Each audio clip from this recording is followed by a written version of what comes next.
Hello, everyone, and welcome to Tabor Talk. Well, that sun's sort of coming in, but anyway, boy, this is big news. Joe Rogan is trending on Twitter. All right, so the take is Joe Rogan will not have Donald Trump on. So, a couple of weeks, last week or two, actually 2 weeks ago at the UFC event, you saw the video of Trump and Rogan shaking hands, and then basically they were trying to set up, or afterwards, his people talk to his people.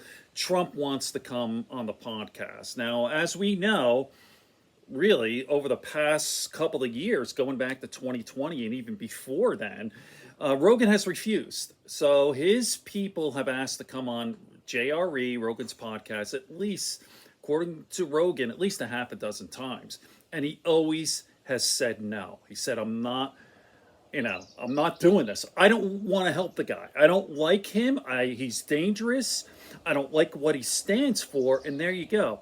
And there's a lot of controversy because the bulk of Rogan's audience is right wing. High, like 70, 80%. And especially lately, you know me, man. I've been talking about Rogan for many years. I was like, as Kathy Bates says from Misery, #1 fan. Like, I've, not to repeat myself like Rogan does, but I've for at least a decade, going back to 2009, on a regular basis, I listen to every minute of every podcast. I know the guy, and he's changed. The guy has changed really since COVID. He was kind of changing a little bit before, but now he's basically, I know people don't like to hear this, but he's a right-wing reactionary. He still has a lot of good qualities.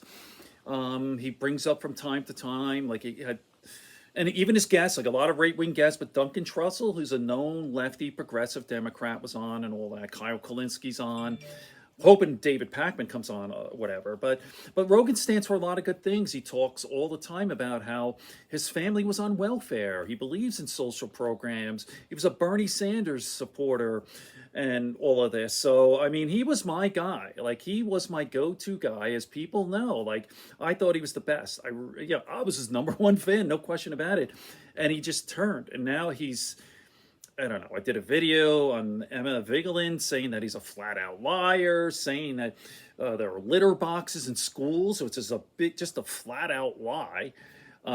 His stance on the Bud Light thing, his stance, he's falling on the right side, and he's very strident and adamant and all this. So, but let me, so take a look at this. This is by someone tweeted, Ed Krasenstein. I don't even know who he is, actually, Ed Krasen. But Joe Rogan continues to refuse to have Donald Trump on his show. I disagree with a whole lot of what Joe Rogan does and says, but I respect him for standing up to Trump. I respect Joe Rogan for realizing that a Trump interview would likely bring him in millions of dollars, no question about that, and gain him even more fame than he already has. Yet he still turns him down. You know what? Rogan doesn't care about money. You say what you want about him. At this point, he doesn't give a fuck. He has, I don't give a fuck money. He has more money than he could ever spend. His family, I mean, he's worth hundreds of millions of dollars. Okay, let me continue. Rogan can't stand what Trump stands for, and because of that, he refuses to give him a voice on his show. I suspect he will be attacked for trying to take away Trump's free speech, but in reality, this is Rogan's show, and he is afforded every right to turn down someone he calls an existential threat to democracy and a man baby. That's freedom at its best.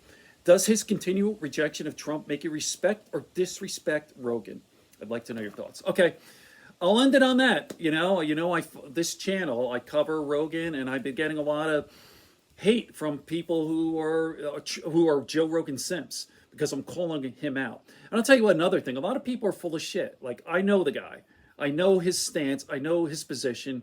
Like, I hear like on Bill Maher's podcast, on the chat and all that. I'm like, no, Rogan is going right. They go, no, he's not. No, he's not. Like, you're not. Then you don't listen to the show. All right. More to come on this. I'll do a follow-up. Everyone have a great day. Good friends, good books for the sleepy conscience. Peace, love, and understanding here in Tabor Talk.